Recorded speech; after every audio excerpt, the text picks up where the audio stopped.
রেলর খুন্দাত বনরিয়া হস্তির মৃত্যু। তীব্র বেগী রেলর খুন্দাত বনরিয়া হস্তির মৃত্যু। জাগি রোডর টেগেরিয়াত সংঘটিত হয়েছে এই মর্মান্তিক ঘটনা। রেল লাইন অতিক্রম করার সময়তে এখন উজনি মোয়া রেলর খুন্দাত মৃত্যু হয় বন্য হস্তিটোৰ।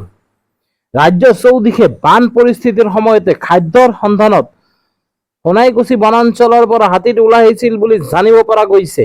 আৰু ৰেল লাইন অতিক্ৰম কৰাৰ সময়তে সংঘটিত হৈছে এই মৰ্মান্তিক ঘটনা। আৰু ঘটনাস্থলীত বন বিভাগৰ লগতে ৰেলৱে আৰক্ষী উপস্থিত হৈ হাতীটোৰ মৃতদেহ উদ্ধাৰ কৰে।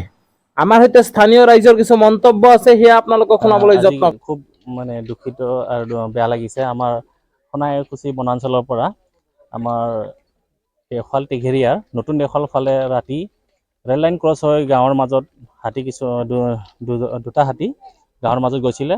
আৰু গাঁৱত খাদ্যৰ সন্ধানত গৈ ৰাতিপুৱা তেখেত পাৰ হওঁতে ৰেল লাইনটো যেতিয়া ক্ৰছ হওঁতে উজনি মোৱা পেছেঞ্জাৰ ৰাতিপুৱা প্ৰায় 4টাৰ পৰা 4:30টাৰ ভিতৰত এটা দুৰ্ঘটনা পতিত হয় এটা বনৰীয়া হাতীৰ মৃত্যু হয়।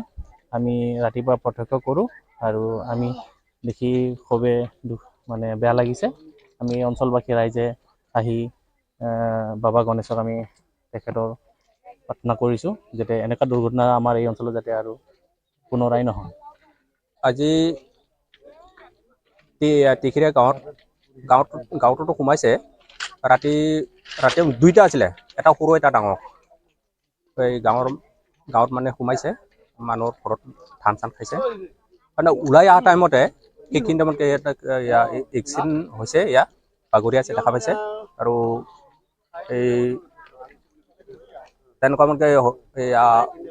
বহুত কিবা হৈছে, ঘৰৰ ভাঙিছে মানুহবিলাকৰ। মানুহে খেদা নাই, নিজেই ওলাই আহিছে। ওলাই আহি এই ট্ৰেইনৰ আগত পৰে। ৰেল লাইন পাৰ হ'ব বিচাৰোঁতে ইয়াতে হৈছে। সেইটো সোণাইকুছি বনাঞ্চলৰ পৰা আহিছে।